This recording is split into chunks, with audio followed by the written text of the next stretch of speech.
Hello, welcome back to Storytime with Alex. Now on chapter 3 of Supernatural Night Terror by John Passarella.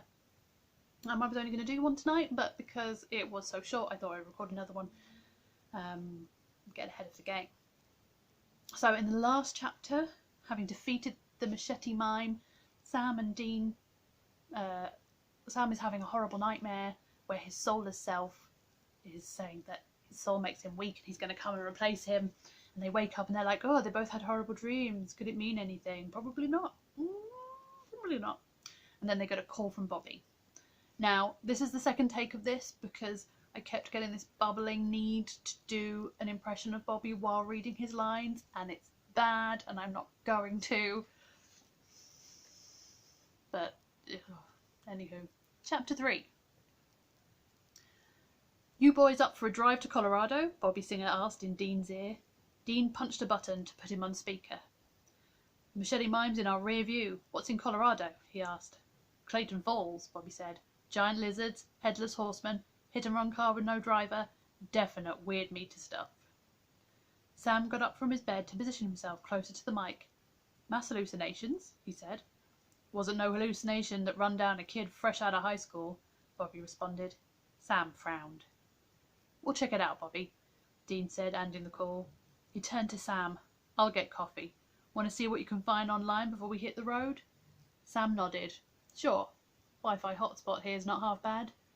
As he opened the laptop and powered it up, he added wistfully, now that I can sleep again, I can't find the time. Dean paused in the doorway on his way out. Sleep's overrated, right? Just pause to see if my tea is cool enough to drink. It's a very important part of Alex's story time. Is Alex having some tea? Oh yeah, Earl Grey. Anywho. Several hours later, the sun was up, the coffee was long gone, and Dean was behind the wheel of the Impala, riding I-80 west out of Nebraska. In the passenger seat, Sam had the laptop computer open to review the pages he'd downloaded for offline viewing before they'd left the motel. That's how the internet works, everybody. Dean glanced over at him. Anything? Not much more than what Bobby gave us. So, Spielberg wasn't in town filming giant lizards? Homeless man complained to a beat cop that he was chased by a giant Gila monster. Dean raised an eyebrow. Homeless guy? That's what it says. Gavin Shelburne. Anyone else see Godzilla? No. Maybe chalk that one up to Gavin hitting the source a little hard. Maybe, Sam said noncommittally. Stephen Bullinger, 18, hit-and-run victim, head trauma, pronounced dead at the scene. Before he died, Bullinger told a witness the car had no driver. You did say head trauma. Yeah, Sam said, conceding the point. But another witness tried to grab the license plate number on the car. It'll work when I'm having a tea, is it? Okay, that one sounds clear-headed. She says the car disappeared. There 1 minute, gone the next. Dean tapped the steering wheel. Phantom car. Okay, what about the headless horseman? Apparently he chased the daughter of the chief of police, Lucy Quinn. So we got something. Something, Sam agreed. Dean, I've been reading through old articles. A lot of press about a garment factory explosion 6 months ago. Gas leak, partial building collapse, trapped a lot of people. Sprinklers malfunctioned. Those who weren't killed by the initial explosion and fire died from smoke inhalation. How many? 32 dead, all locals, Sam said. He clicked on another saved page. Lots of editorials, worst catastrophe in town history, human interest stories about each of the victims and their families, petitions for a memorial, public debate about the location of the memorial, and the site of the explosion or opposite the town hall. Articles on the bidding and construction. Looks like the town hall location one. Public grieving, Dean said. Think there's a connection? It's something to consider. The Winchesters reached Clayton Falls by early afternoon and, after a brief stop at the liquor barn, checked into the Starbright Motel, their room an instant 60s flashback with framed flower power prints on the walls, tie-dyed pillowcases, bedside lava lamps, peace sign drawer handles and mirror decals, and a colourful bead curtain doorway for the closet. Clutching a brown paper shopping bag in one arm, Dean took in the rainbow colour scheme with a frown. Place looks like provide LSD tabs instead of complimentary soap, he said. Might explain some of the weirdness in town, Sam replied with a shrug. Reaching into his liquor barn bag, Dean removed 3 bottles of whiskey and 2 6-packs of beer, lining them up on the dresser beside the secured television. Planning a bender tonight? Sam asked. No, Dean said, determined to avoid any further mention of his evaporating alcohol dream. This is my strategic reserve. Worried about a shortage? Keeping my options close at hand. Time saver, that's all. All right, Sam said, smiling as he nodded, but he let it go. They changed into their FBI suits and drove to the municipal building to check in with the chief of police. Zeppelin's Kashmir was playing on the local classic rock station when Dean turned off the Impala's engine. They climbed out of the car and crossed the parking lot. The sky was a crisp blue with a staggered line of cottony clouds. To the west, the Rocky Mountains loomed, but their edges seemed muted, slightly out of focus. Look, Sam said, and pointed to a curved brick wall 5 feet high, 15 feet wide, with flagpoles at each end, one flying the US flag, the others the state flag of Colorado. The concave front of the wall faced the brick municipal building with a lofty white clock tower rising from the middle on the other side of Main Street. The curved wall's the memorial. I recognise it from the online photos. They circled around to the front of the memorial. Mounted in the centre of the wall was a bronze plaque which listed details about the explosion. On either side of the main plaque were smaller bronze plaques, side by side with portraits of each of the victims, their names, ages, birth and death dates. The death dates were identical. At the base of the wall, fresh bouquets of flowers, along with stuffed animals and framed portraits of the victims or their relatives, filled the open space and spilled out onto the sidewalk. This new every day? Dean asked. Flowers are fresh. A sign directed them to the police entrance in the back of the municipal building. A short corridor led to a small lobby adjacent to the dispatcher's elevated area behind bulletproof glass. A grey-haired woman sat on a chair wearing a lightweight headset while she knitted. Next to a microphone in front of her, a nameplate read, Millicent Perkins. Dean tapped the glass to get her attention and flashed his counterfeit FBI credentials. Miss Perkins, he said. She leaned forward, switched on the microphone. Oh my, how can I help you? FBI, Dean said. Agents DeYoung and Shaw. We need to see Chief Quinn. Just a moment, I'll see if he's available. She turned to the side, picked up a phone and spoke into it. With the microphone off, her voice was too muffled for him to distinguish individual words. Dean looked around. The lobby held some framed newspaper articles highlighting the police department's activities in the community.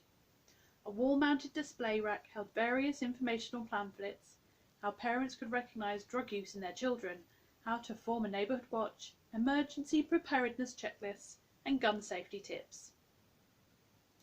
The inner door, beside the dispatcher's booth, buzzed, then opened to reveal a trim man with grey hair in a charcoal grey police uniform. I'm Chief Quinn, he said. You are? Dean flashed his ID again. Agents DeYoung and Shaw. Didn't realise we had a federal matter here in Clayton Falls. Dean exchanged a glance with Sam, who cleared his throat and said, Homeland Security. We believe... That's quite enough. Chief Quinn held up his hand to interrupt. Let's take this back to my office. Quinn led them down a short hall, past a row of desks with computers, 2 of which were occupied with uniformed police officers, and stopped at a door with a gold nameplate. Chief Michael C. Quinn. He ushered them into his Spartan office, law books and police manuals on one bookcase, several framed photos of Quinn at community events or posing with local dignitaries, coat rack in the left corner, US flag on a stand in the right. Quinn closed his office door and motioned them to the 2 padded chairs in front of his desk. He sat in a much more comfortable chair behind it.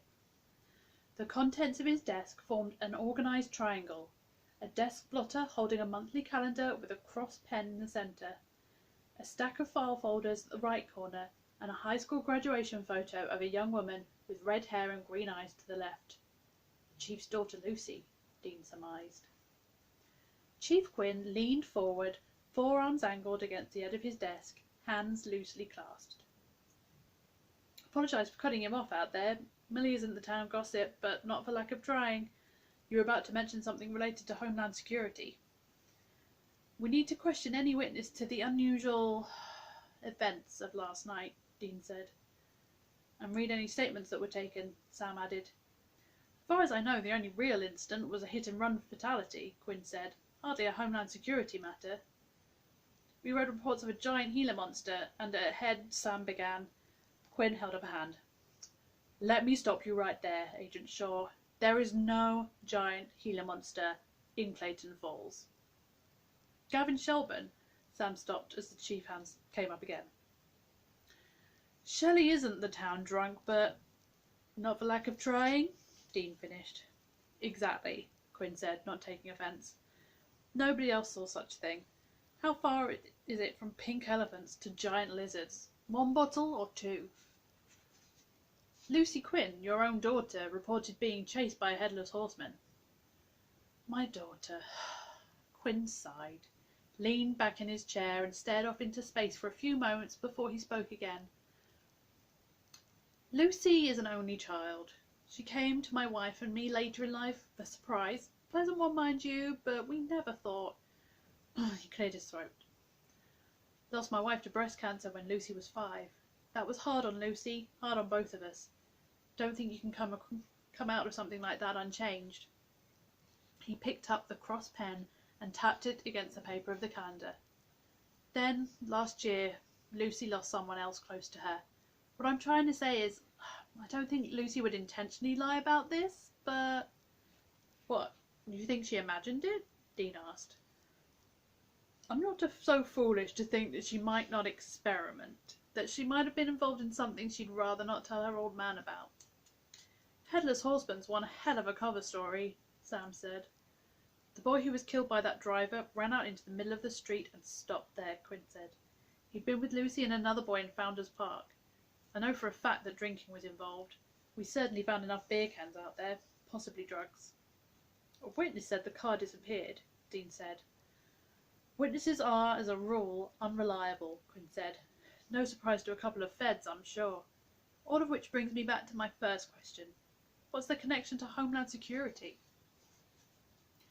"We don't want to alarm you or the citizens of Clayton Falls," Sam said. "We know this town has been through a lot." "The factory fire," Quinn said, nodding. "Many residents lost someone or know someone who did. Hell of a thing." Sam cleared his throat, about to launch into their cover story. "We have information from credible sources indicating a terrorist cell might be testing a weaponized airborne hallucinogen here." "Weaponized airborne hallucinogen? In Clayton Falls? Why?" "Small population, out-of-the-way location, easy to monitor results," Dean said with a shrug. "Obviously, we don't think Clayton Falls is the ultimate target," Sam said. "Their ultimate objective would be a large metropolitan area." "And how, may I ask, did you come by this information?" The chief looked startled, as though uncertain how to react to the information. "Most of the details are highly classified, but," Sam said, and paused for a moment, as if debating how much to tell the local police chief. "This was also part of the plan. What I tell you must be handled with the utmost discretion." Quinn leaned forward and nodded. "Of course. We're relying on some echelon chatter and reports from some deep cover operatives." The chief nodded and leaned back in his chair.